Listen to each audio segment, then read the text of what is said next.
Do you ever wish that the communication in your relationship were a little bit better? Well, there are lots of ways to improve your communication skills. However, not all of those ways are actually going to help you in your relationship. That's because many of the conventional ways that we're taught to improve our communication could actually create more disconnect with our partner when what we're trying to do is build connection and build intimacy, even when we're talking about challenging things. So I put together a free guide for you. It's called My Top 3 Relationship Communication Secrets. And these are 3 things that are easy to put into practice, but will have an enormous impact on your ability to stay connected with your partner while you talk about anything, the sweet things or the challenging things. To get the guide, all you have to do is visit neilsattin.com/relate, and that's RELATE, or you can text the word relate to the number 33444 and follow the instructions, and I will send you a link where you can download the free guide. It's 3 simple things that will have an enormous impact on the communication in your relationship. All right. On with the show. Hello and welcome to another episode of Relationship Alive. This is your host, Neil Sattin. On the show, we've focused primarily on the cause of how to have amazing, thriving relationships. And we've also talked about how to deal with problems that come up in relationship, among them things like infidelity. And I thought it was time to go a little bit deeper into the question of why do we love in the first place? What is it in our biology that brings about the impulse to love? And on top of that, where do things like long-term partnership and sleeping around fit in to what makes us human? And there's perhaps no better person around to talk about that topic than Dr. Helen Fisher. She is the Chief Scientific Advisor to Match.com, a Senior Research Fellow at the Kinsey Institute, and you've probably seen her TED Talk, The Brain on Love. She's also the author of Anatomy of Love, A Natural History of Mating, Marriage, and Why We Stray. And it is such a pleasure to have her with us today to talk about these questions that I raised and many others. If you are interested in downloading the detailed show guide for this episode, please visit neilsattin.com/Helen. That's HELEN. Or as always, you can text the word passion to the number 33444 if you're in the States and follow the instructions. And I will send you a link where you can download the show guide for this episode as well as all of our other episodes. So without further ado, Helen Fisher, thank you so much for joining us today on Relationship Alive. Oh, I'm delighted to talk to you, Neil. Well, your book, Anatomy of Love, A Natural History of Mating, Marriage, and Why We Stray, it goes back millions upon millions of years, and we won't be able to cover all of those millions of years here today. Maybe we'll have you back on the show for that. But there are some particular points that I think are really interesting and maybe a good place to start. And that is because, as you probably heard in that introduction, a focus of this show is helping people have amazing long-term partnerships. And it seems like a central thesis of your work is, at least in Anatomy of Love, is that in many respects, there are these competing aspects of our biology. And if you look at societies as a whole and cultures all around the globe, you'll find that there are patterns that aren't exactly long-term monogamy. So I'm wondering if you can start by maybe thinking about musing on whether or not is the quest for long-term monogamy that's happy and thriving and growing, is it futile, or is there a point to it? Well, in terms of points, I don't deal in that world, but I certainly I'm very positive about the future.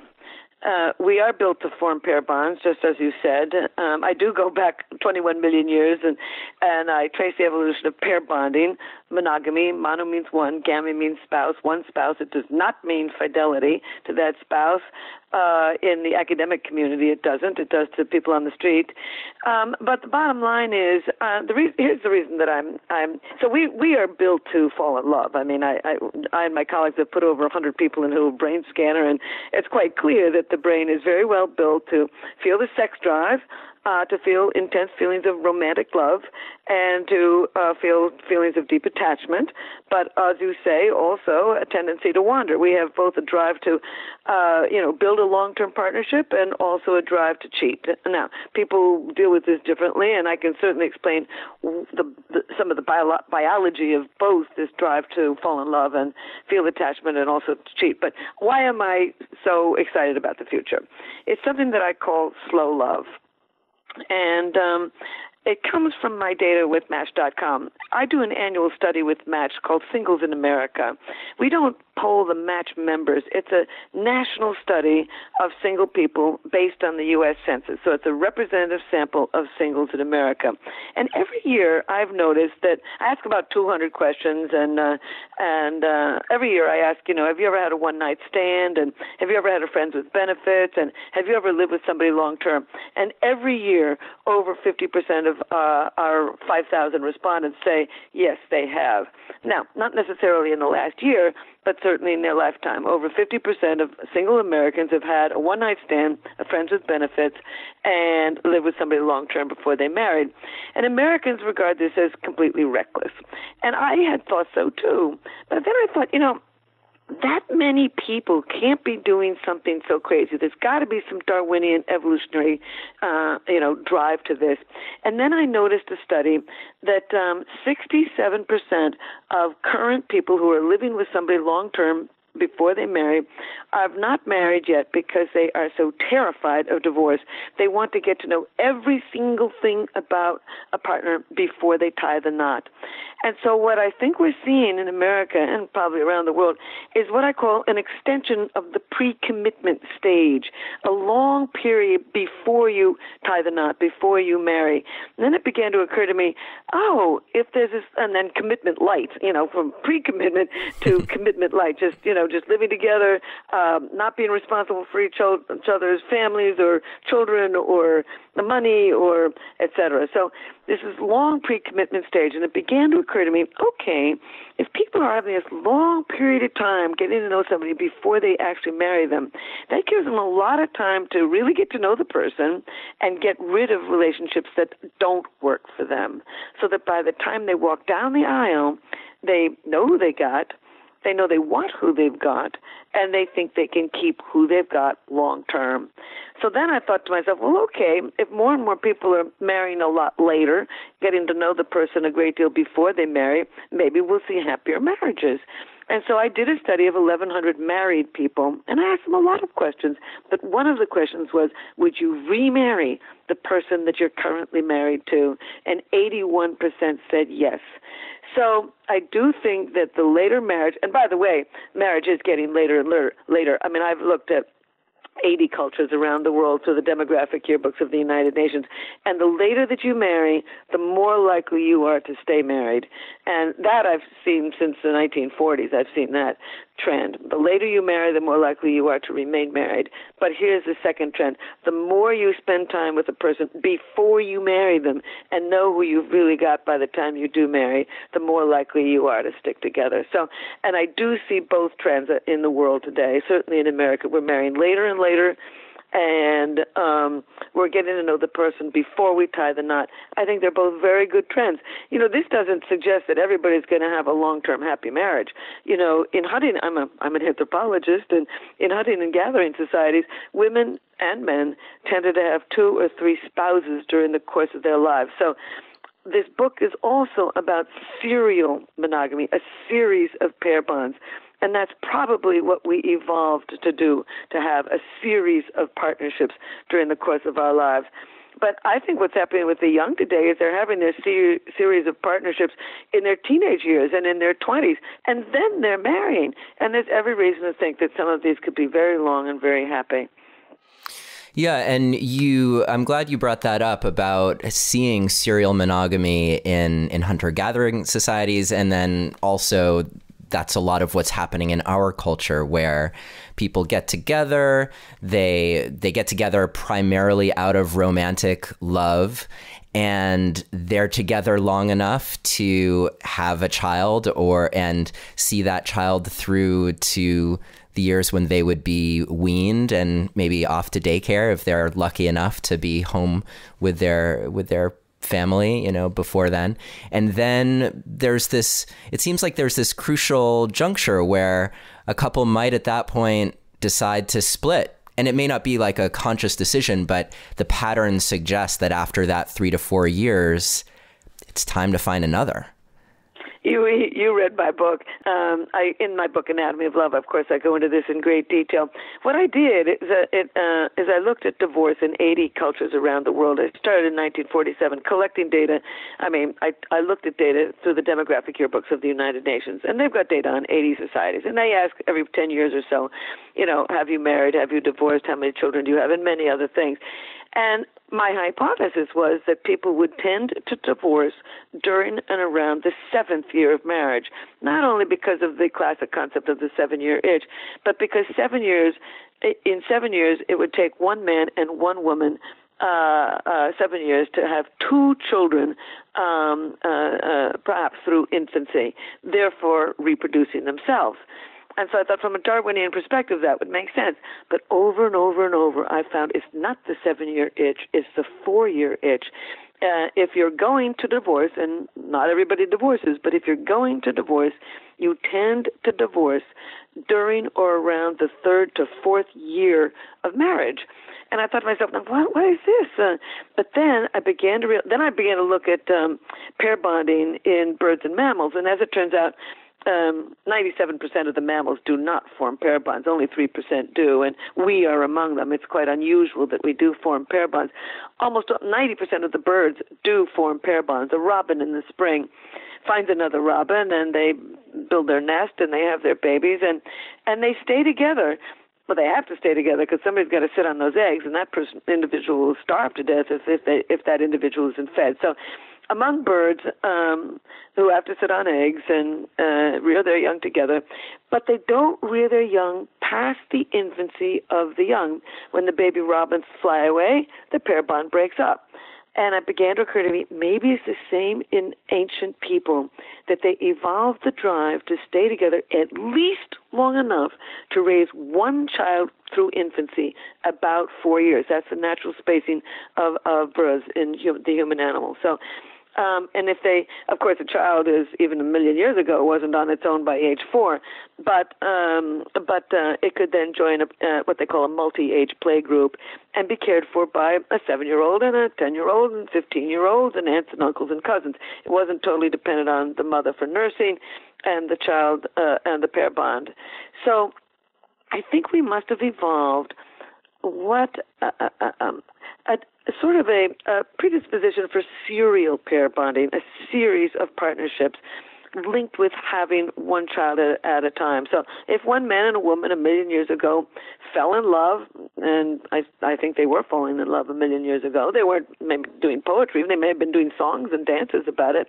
But anyway, the bottom line is that they fell in love and formed a partnership and had a child and didn't get along terribly well, and the child gets to age 4 or whatever and begins to join a playgroup. Both of them can break up, find a new partner, and have another child with somebody else, thereby creating more genetic variety in their lineages. And you see this in women and men today. You'll see a woman who will say, well, I had 3 marriages. It really was a failure. And I'll ask her, I'll say, well, how many, did you have any children? Yeah, she said, I had 2 children with my first husband and 1 child with my second. Well, from a Darwinian perspective, she has created more genetic variety in her young by having children by more than one partner. So millions of years ago, it was probably adaptive, unless you had a very solid, good partnership. And there certainly is possible to do that. But if it was a rocky partnership in many ways, it may have been to the advantage of our ancestors to break up after the child could join a playgroup and find a new partner and bear more genetically different young. So leaving in the human animal this tremendous drive to fall in love and to form a pair bond and to rear our children as a team, but also a tendency to break up and fall in love again with somebody new and have more children with them. So I love this idea that, yeah, I love this idea that, go ahead. No, well, we've got a big cerebral cortex. We've evolved a big cerebral cortex with which we make decisions. So we're not puppets on a string of DNA. I mean, even though we may have predispositions for serial pair bonding, it doesn't mean that everybody does it. Right. And, well, I love the idea that you could go up to someone who's feeling like a failure after several marriages and just say, well, from a Darwinian perspective, you've succeeded enormously. So they might not, they not see the joy in that. Divorce is very, very difficult. As a matter of fact, I once read a book about a divorce lawyer, and he said, he wasn't just divorced, he was a regular, some sort of judge. Anyway, the bottom line is, all kinds of real hardened criminals would come into his chambers. But he said he finally put a panic button in the bottom of his desk so he could push it when people really got angry. And he said the only people that really would lose it were couples divorcing. And I thought, why is this? Why do you get so upset and so hurt and so, even if you're the person that did the leaving, people have terrible troubles with divorce. And I think it's because you're really fighting for your DNA. You're fighting for the future of your lineage. I mean, who does get those children? Who gets the house? How much money do people get to support those children, to send them to school, to get them computers and bicycles, et cetera, et cetera? So divorce is not just a break in social relations and economic problems and problems with family, but Darwinian evolutionary issues of passing your lineage on to tomorrow. So we're very well built to be very angry. It's called abandonment rage. And boy, what people will do when they've been dumped is out of this world. There's no good way to do it. So one thing that's amazing is that, I study a lot of rejection in love. I mean, I've put a lot of people in a brain scanner and studied what happens in the brain. And it is an addiction, by the way, romantic love, a wonderful addiction when it's going well and a perfectly horrible addiction when it's going poorly. But these people who've been rejected in love show activity in basic brain regions linked with all of the addictions. So, you can make some pretty bad mistakes when you're being rejected. Yeah, and on top of that, throw in the trauma of experiencing a rupture of attachment, which is again one of those core kind of traumas that we can experience to our psyche and our biology, I think. Oh, sure. Well, these people who have been rejected in love, when I put them in the brain scanner with my colleagues, we showed activity. They found activity in a basic brain region linked with intense feelings of romantic love. When you've been dumped, you don't stop loving the person. Also activity in a brain region linked with feelings of deep attachment to the partner. 3 brain regions linked with craving and addiction and focus. And a brain region linked with physical pain and with the anxiety that goes along with physical pain. So, as a matter of fact, it's a brain region that becomes active when you've got a really bad toothache. That same brain region becomes active when you've been rejected in love. So, loving somebody and making a strong, powerful, happy partnership is the most important thing that we do for ourselves and for those around us, because that's what sends our DNA into tomorrow. People in long, happy relationships, I think they live longer. They definitely have more sex, and sex is good for you.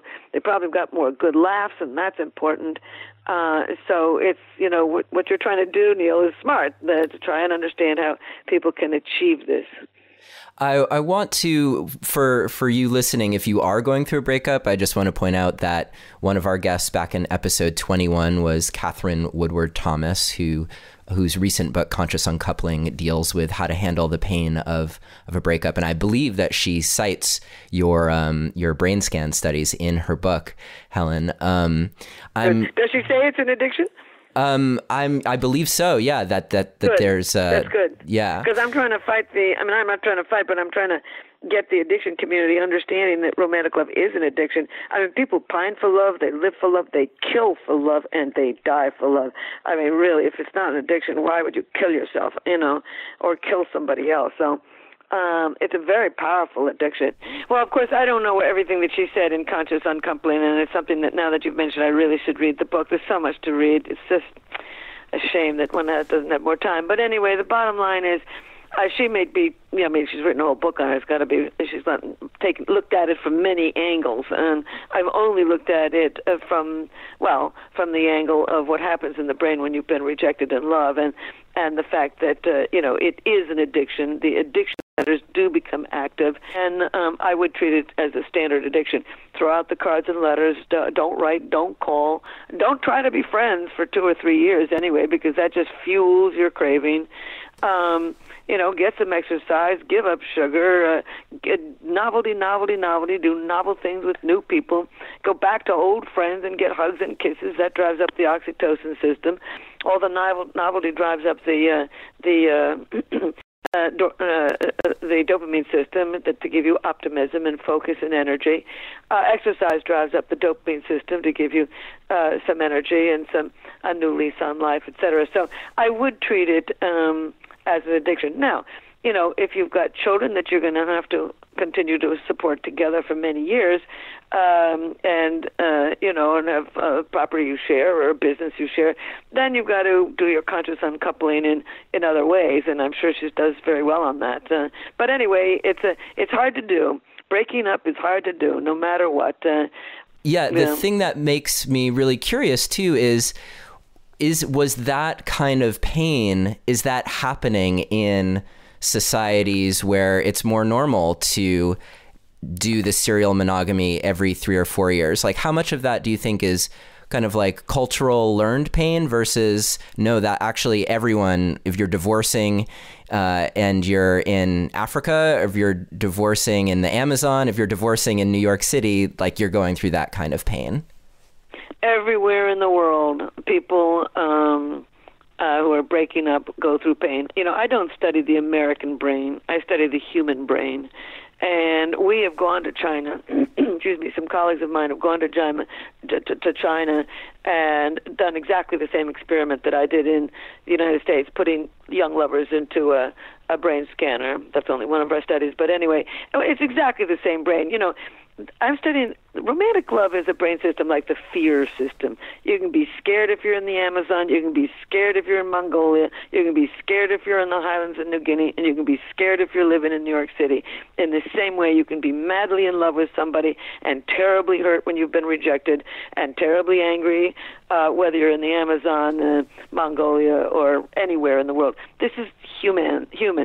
Now, different cultures are going to treat it differently. They're going to have different opinions about it. For example, the worldwide attitude about divorce is best summed up by the Mongol people of Siberia.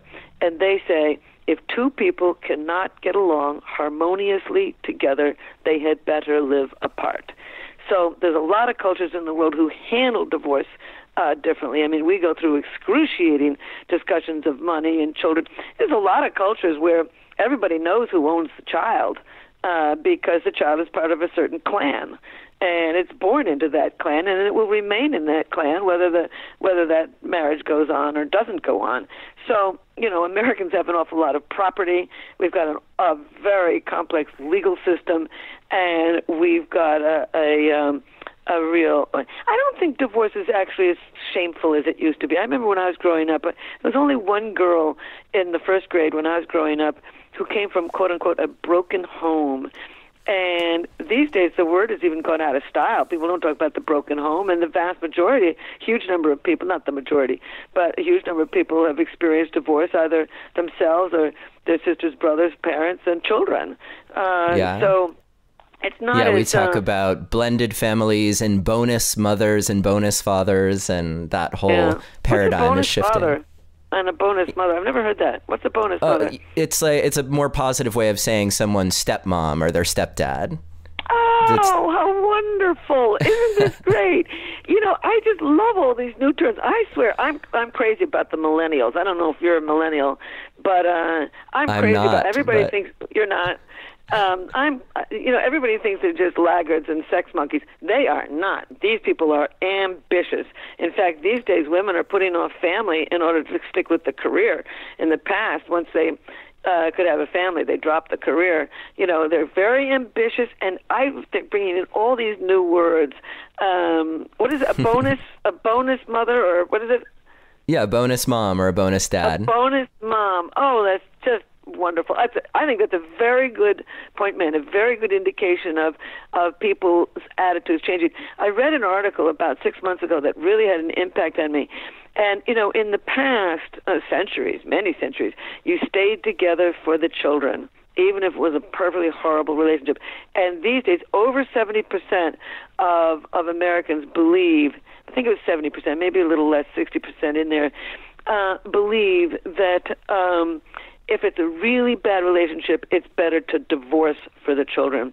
So if the kid comes home from school and, mother's sobbing in the bathroom with a black eye and dad is drunk on the couch, it's better to break up that and go on to it. I mean, children need a peaceful home where there is mutual support from the people around them, and any way that can happen is best for the child and for the parents. So these things are all changing. I want to talk a little bit about happiness in the brain, if we Please. can go that direction.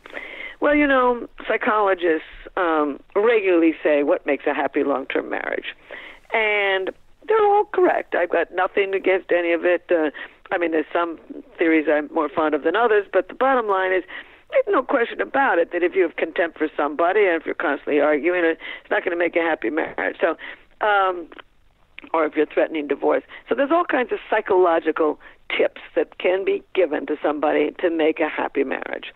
But this is what the brain says. And I'm just trying to add to the conversation. I'm not saying that the psychological perspective is wrong. It's not. I'm trying to add the neuroscience perspective. And it comes from the fact that we put people who were in love long term, 21 years, these people were married an average of 21 years, and they showed pretty much the same activity in the brain as new lovers, with some exceptions. But anyway, they were in love, not just loving, but in love long term. Most of them had grown children. And here's what we found in the brain. We found activity in 3 brain regions. A brain region linked with empathy, a brain region linked with controlling your own emotions and your own stress, and a brain region linked with what I call positive illusions, the ability to overlook what you don't like about somebody and focus on what you do. And that's what the brain was doing in these long-term happy people. They were showing empathy for the partner, they were controlling themselves, and they were overlooking the negative. Yeah, and that represents actually one of the central theses of this podcast and a course on intimacy that my partner Chloe and I put together, which is that one of the core relationship problems is actually what you just described. It's how do you develop your capacity for recognizing negative emotional states and coming back into regulation, like Steve Porges talks about in his polyvagal theory. How do you recognize when you're in fight, flight, freeze and come back into a state of regulation? And on top of that, how do you foster your cherishing, your admiration, your gratitude, the positive side? It's like what John Gottman refers to in the 5-to-1 ratio that he's discovered through his research as being so crucial, 5 positives to 1 negative for long-term partnerships to be successful. So is that in the course of a day? I've got all his books. He's a great, great guy, but I just don't remember this particular thing. Does he say you should have 5 positive things you say to the person during the course of one day as opposed to 1 negative, or how does it work? I think it's it's kind of like a fractal. So as you look at the big picture of things, you're shooting for 5-to-1. But I guess if you had like 1 really horrible year, I'm not sure that 5 amazing years are going to make up for that. Maybe they will. Maybe they will. It's true. Yeah, maybe and I'm they sure. will. I mean, I was just thinking, okay, you suddenly discover that your wife is adulterous or something like that, and you have a horrible year, and finally she or he gives up the other person and has come clean and is adoring you, and then for the next 5 years, you relocate to who knows where in some beautiful place and spend 5 years in bed together, laughing and joking and getting much closer because now that's over and you were able to solve it. I wouldn't give up. I don't give up. I'm, as you can see, an optimist. But there are times to give up, by the way. I mean, there's times to get rid of, as Confucius said, he said, the way out is through the door. I mean, there's sometimes when it is just not going to work and you don't have that much time on the planet, it's time to move on. Right. And that is such a delicate balance in relationship. It's answering that question of, when is enough enough? And I love your point that, and it is true, that a horrible year followed by 5 amazing years could actually lead to an overall really satisfied long-term marriage. And in fact, that's something that we see time and time again, particularly in the course of infidelity, that it can lead to a much stronger relationship if the couple survives the trauma and talks of it that out happening. and works out the problem that led to it and understand each other better and all of that. Yeah. Yeah, it's and at the same time, I think in John Gottman's work, he's also talking about the micro moments, the bids for engagement and communication that happen throughout a day, and so even if your spouse or partner asks you like, hey, what's the weather like outside? If you ignore your partner or answer contemptuously, well, why don't you look out the window yourself? Well, that's a negative interaction versus like just responding in kind and in interest that creates a positive interaction. So even on that level, those things are adding up over the course of a day, a week, oh, no a question lifetime. about it. It's interesting because I've got a new person in my life, and we'll see how that goes. But congratulations! But I learned. Well, thank you. We'll see. Pray for me. But anyway, we ran into something, and we were able to solve it in a very interesting way. I think that we've evolved. I've written a whole book on this called Why Him, Why Her. I think we've evolved 4 very broad styles of thinking and behaving, linked with the dopamine, serotonin, testosterone, and estrogen systems in the brain. And we are naturally drawn to some people. I mean, people will say, well, we have chemistry. I wanted to know what that meant. And indeed, excuse me, we are naturally drawn to some people rather than others. Well, anyway, the bottom line is he and I are very similar in that we're both very high dopamine type. We're both novelty-seeking, risk-taking, curious, hopefully creative, spontaneous, energetic, mentally flexible people. And that makes you explorers, right? Explorers. Good for you. Thanks. And he's very high testosterone, and I'm very high estrogen, which also goes together very nicely. I mean, they're naturally drawn to each other. High testosterone is the analytical, logical, direct, decisive, tough-minded, skeptical, good at things like engineering or math or computers or mechanics. And they're drawn naturally to the high estrogen type, which is the imaginative, intuitive, contextual thinker, good verbal skills, good people skills, trusting, etc. So in those ways, he and I are very compatible. We're both the high dopamine, energetic, curious, creative, and he's the high testosterone, analytical, logical. I regard myself as logical, but I'm not skeptical. I'm not tough-minded, etc. And I'm the high estrogen type. So all that works, but we're different in the serotonin. He follows the rules much more than I follow the rules. I mean, I don't want to be roadkill, but, the high serotonin type is, they like the familiar, they're calmer, they are concrete thinkers, they like structure, they like order, they like plans, they like schedules, they respect authority, etc. That's not me. It's just plain old not me. But anyway, we were going to the movies one night, and I said to him, I said, sweetie, do you have any water? He said, I got some water. I said, oh, well, great, we can drink the water in the movie. Oh, no, he says, we can't do that. The rule in the movie house is that you can't bring food in and stuff. You got to buy from the concession stand. And so we bought the water from the concession stand. Well, that's who he is. That's who he is. He wasn't trying to be difficult with me. He didn't respect me any less, et cetera, et cetera. That's who he is. And I didn't understand it. And he turned around to me and he said, Helen, it's the serotonin gap. And so now I'm going to begin to build a new language. So, for example, there was a man I used to go out with for a long time, and we would write to each other after a good date and say what our favorite part of the evening was.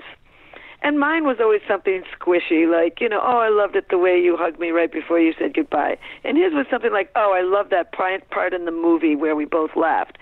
And it's probably the estrogen factor. I'm much more sort of empathetic and touchy-feely, et cetera, than he is. So I'm going to try to begin to build a new language for lovers and for friends, so that we can understand each other really on the biological level.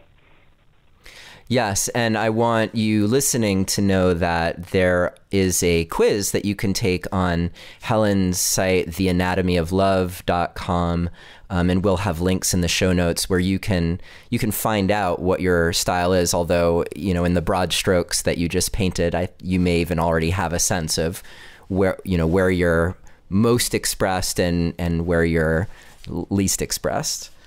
And that's important because most of these personality profiles only stress what you are, and not what you are not. And it's really important also to know what you are not. Now, for example, with me, I have a girlfriend who's very high testosterone. I mean, she attacks. As soon as she walks in, she says, "Oh, Helen, why'd you buy that dress for? That was horrible on you." And, for years I've just sort of smiled sweetly and taken it. She's very high testosterone. I know she loves me. We have wonderful conversations, so I put up with it. But Saturday night she insulted me so badly that I turned around and got mad. And it's not me. I don't lose my temper like that. And so for the next 2 hours, I kept apologizing to her. I said, I'm not quite sure. Actually, I do know why I got so mad, but I don't know why I lost it. I know why I was mad, but I don't know why I expressed the anger. But I'd had it with her, and I got angry. But anyway, for the next 2 hours, I kept apologizing to her over and over and said, "Oh, gee, I don't know why I got so mad. I'm really sorry." And she finally said, "Helen, just get over it. I'm over it. Please, you get over it." And the high testosterone type can take that anger. They appreciate you for being who you really are so that they know who you are. And then they don't take a slight and live with it forever, whereas the high estrogen type does. So now I was acting a bit out of character by getting angry at her. And so I was uncomfortable with who I was after that. Her environment pulled out a part of me that I'm not comfortable with, that it's not natural to me. And so the bottom line is I do think that the more you get to know these things about personality, in my book, Why Him, Why Her, or certainly on the website, theanatomyoflove.com, and get to know more of who you really are and who other people really are, then you can give them what they need. I now understand the serotonin gap with my new friend, and can just buy water at the concession stand, no discussion, etc.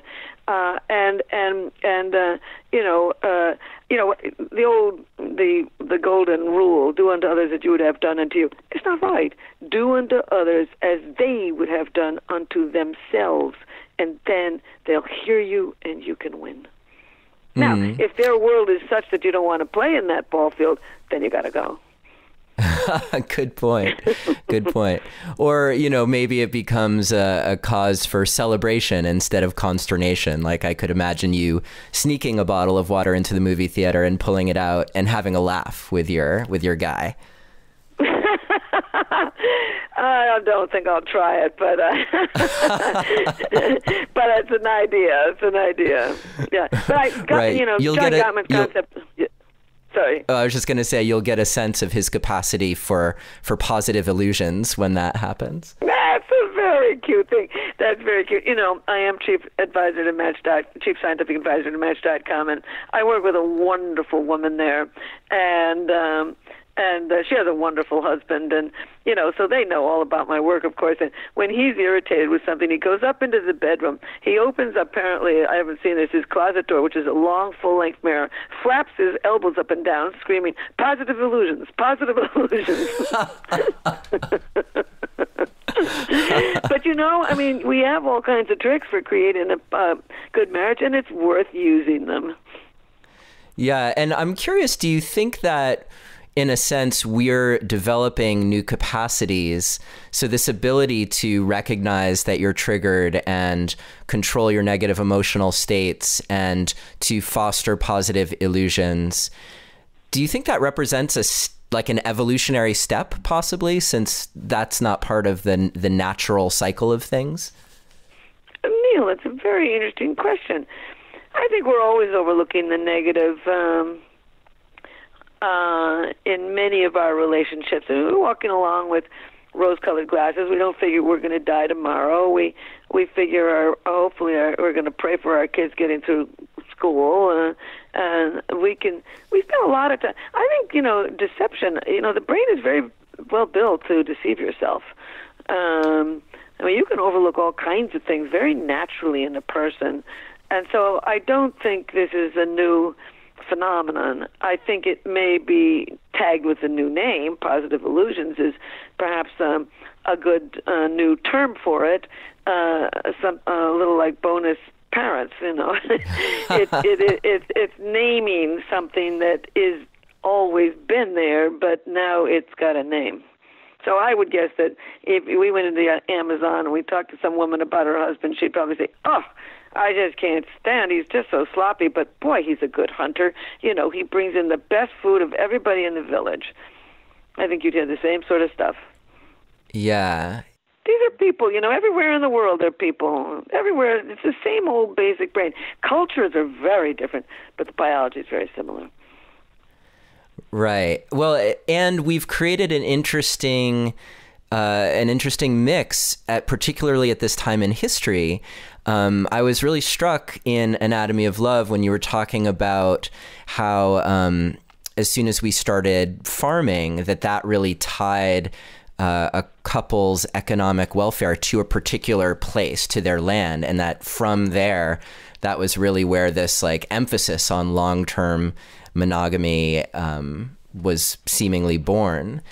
And so, but when you couple that with the fabric of our society now, which doesn't necessarily have structures that foster it in a positive way, as opposed to well, why are you staying together? Well, because we should. Or why is breaking up bad for the kids? Well, because we don't have a culture that necessarily lets my 4-year-old go and join a playgroup and be raised by the grandparents of the village while we go off to do our work. That's, we don't have that right now. Absolutely. So, and you've hit on sorry, go ahead. Well, yeah, I was just saying. I'm going to forget. No, please go. I think you've hit on one of the most important points of our modern life, and that is I'm not terribly upset about divorce.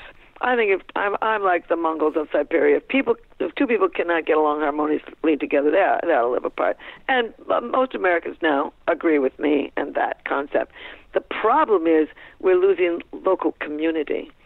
In a hunting and gathering society, there's no question about it. There were a good 25 other people, aunts, uncles, cousins, nieces, nephews, sisters, brothers, etc., who could help raise a child. And these days, when you divorce your own mother, you're getting a divorce from somebody, you've got 2 small children, your mother might live in Minnesota, your father might live in Costa Rica, your older brother might live in Panama, or France or wherever.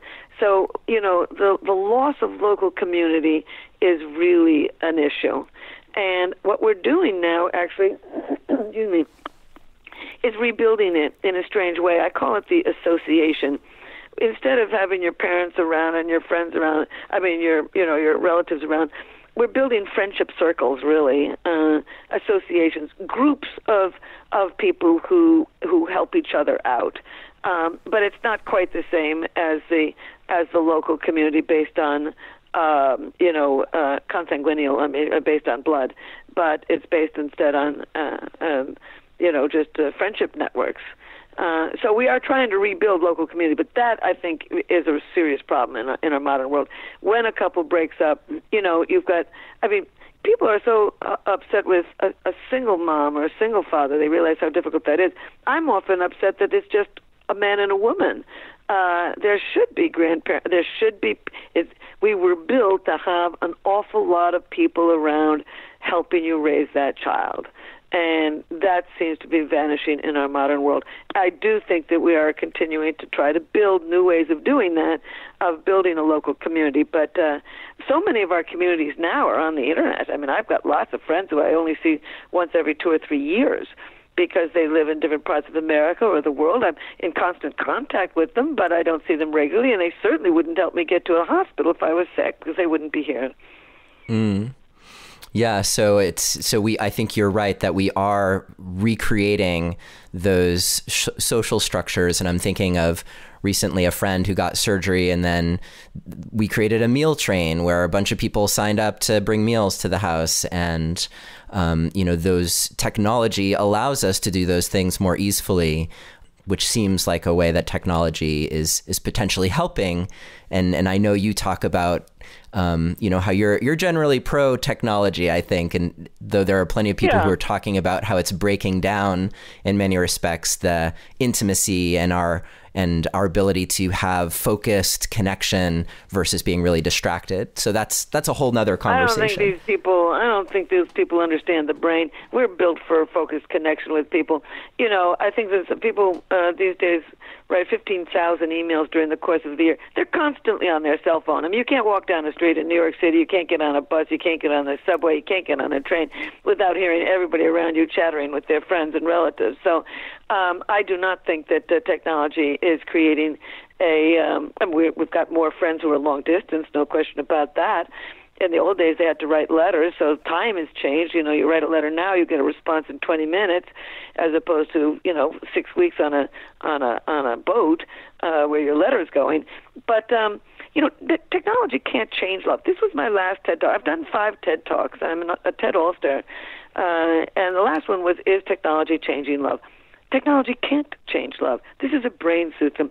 It's way below the cortex where we do our thinking. It's way below the limbic system where we orchestrate many of our emotions. It's in brain regions linked with drive, with craving, with obsession, with focus, with motivation. No amount of technology is going to take the fear system out of the brain. No amount of technology is going to take the anger system out of the brain.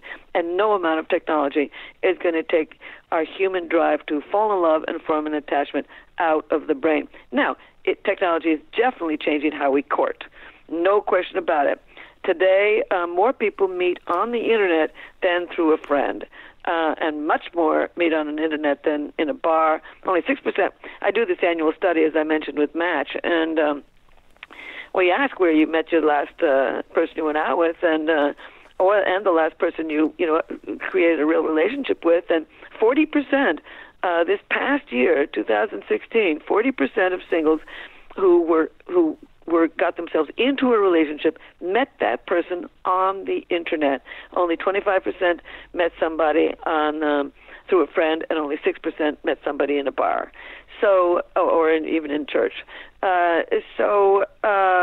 Technology is enabling an awful lot of people, particularly older people. When you're older, you're not going to stand around in a bar. You're not going to French class. You're not in college anymore. Right. You know everybody at work. You know everybody through your social circle. It's not going to happen. And so what do? You get onto the Internet and you meet people. One of the fastest growing dating sites right now is Our Time, which is for people over 50. They're not going and being grandparents anymore and living in the home with their children. they are living alone or and dating new people in their 50s, 60s, 70s, and 80s. So I totally agree with you. And at the same time, I'm thinking about so people leverage technology to make those amazing connections and to stay connected. And those things are all fantastic. And then you have the couple where, they sit down for dinner, but because they haven't realized, for instance, that they're also addicted to the dopamine hits, the dopamine cycle of getting a new text message or someone, tagging them on Facebook. So their phones are going and completely distracting them from the connection with the partner that's sitting right there across the table from them. Absolutely. It's appalling to me. You go into a restaurant. I can see it maybe at home if you've got some problem or this or that, but they went out to dinner together. And they're not even talking to each other. It does. It certainly concerns me, and it makes me feel sad actually when I see that. And we see it all the time. But I got to put my anthropology hat on here, and Please. I did travel very briefly with the Hadza people who are hunter-gatherers of Tanzania, and they're still hunter-gatherers. They hunt with a bow and arrow, etc. And the women and men are not spending 24/7 with each other. Women spend an awful lot of time sort of sitting around just out of earshot of the men, playing with the children and talking with each other and, preparing the vegetables and building the hut, et cetera, et cetera. And men are sitting out of earshot, with each other, making arrows, making bows, skinning animals or whatever.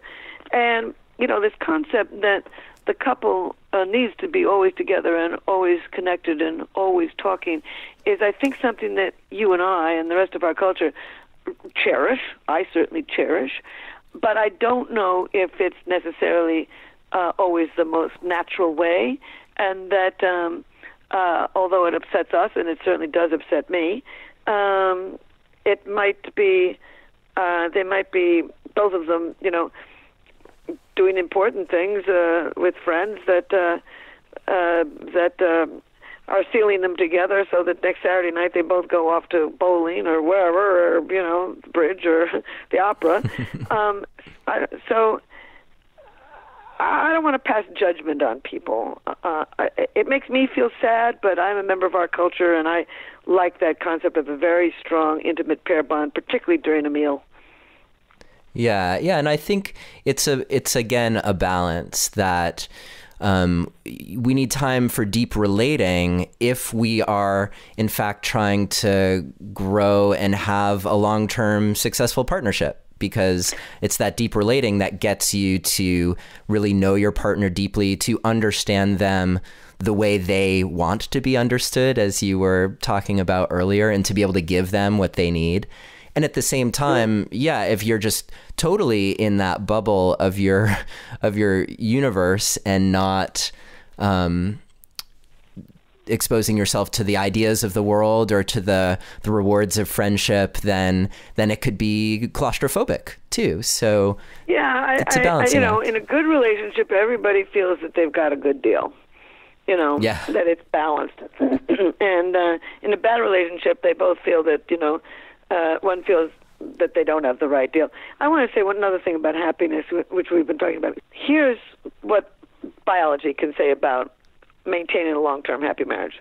Not only empathy for the partner, controlling your own emotions and your own stress, and positive illusions, overlooking the negative, but you want to keep all three of the basic brain systems for mating alive. You want to continue being romantically in love with the person long term. It's possible to do that, but you've got to do novel things together. Novelty, novelty, novelty. Novelty drives up the dopamine system in the brain and can give you feelings of intense romantic love. So that's important to sustain feelings of romantic love by doing novel things. Stay in touch. Hold hands. Sit together on the couch when you watch television as opposed to in two separate chairs. Walk arm in arm. Learn to sleep in the person's arms, at least in the beginning of the evening. everything, anytime you're in pleasant touch with somebody, you're driving up the oxytocin system, and you can feel feelings of deep attachment. So novelty for romantic love, stay in touch for feelings of attachment. And sex is good for you. Now, not everybody agrees, and as long as both partners agree about the amount of sex, that's what's important. But the bottom line is sex is not only good for the body and the mind, but it's very good for the relationship. Any kind of pleasant stimulation of the genitals drives up the dopamine system in the brain and can sustain feelings of romantic love. And with orgasm, there's a flood of oxytocin and vasopressin linked with feelings of attachment. And also you can drive up the testosterone system so that you want more sex. So you should try to keep all three of those brain systems alive. To keep the sex drive alive, have sex. To keep romance alive, do novel things together. And to keep feelings of deep attachment for your partner, stay in touch. That's what the brain says. That is the magic combo right there, straight from Dr. Helen Fisher. So Helen, thank you so much for being here with us on Relationship Alive. Your work is groundbreaking, enlightening, and I think really helpful as well. So I appreciate the work that you're doing in the world. And if people want to find out more about your work, where's the best place for them to find you? Oh, my goodness. Well, I must seem to be all over the Internet. I don't ever look, but I'm certainly told that a lot of my speeches... Well, you could go to my website, helenfisher.com, and a lot of my most recent speeches are just on that homepage, and then there's a lot of articles and videos and that kind of thing. Or www.anatomyoflove.com. That's our other website that I do with my brain scanning partner, Lucy Brown. Or, I don't know, just go to Amazon and buy my book. And my most recent, I've written 6 books, and the most recent one really says an awful lot of what I've thought about for the last 40 years, Anatomy of Love, 2nd edition. Great. Well, thank you so much. And again, we will have detailed show notes for today's show. You can get them by visiting neilsattin.com/Helen, HELEN, or by texting the word passion to the number 33444 and following the instructions. Helen Fisher, such a pleasure to talk with you. I hope we can have you on the show at some point again in the future. Thank you so much. And same to you, Neil. It was wonderful. Thank you. And thanks for reading my book and being so knowledgeable about things. That was very nice. You're welcome. Thank you for listening to another episode of Relationship Alive. If you like what you've heard and want to make it easier for other people to find out about us, please take a moment to subscribe to our podcast and to rate and review us on iTunes. If you have questions or comments or want to continue the conversation, you can always join our Relationship Alive community Facebook group. And for more information about today's episode, visit us online at neilsattin.com/podcast. Or you can always text the word passion, PASSION, to the number 33444 for more information. Finally, do you have a burning question that you're hoping we can have answered here on Relationship Alive, either for a future or past guest? Let me know and I'll see what I can do. Take care and see you next time.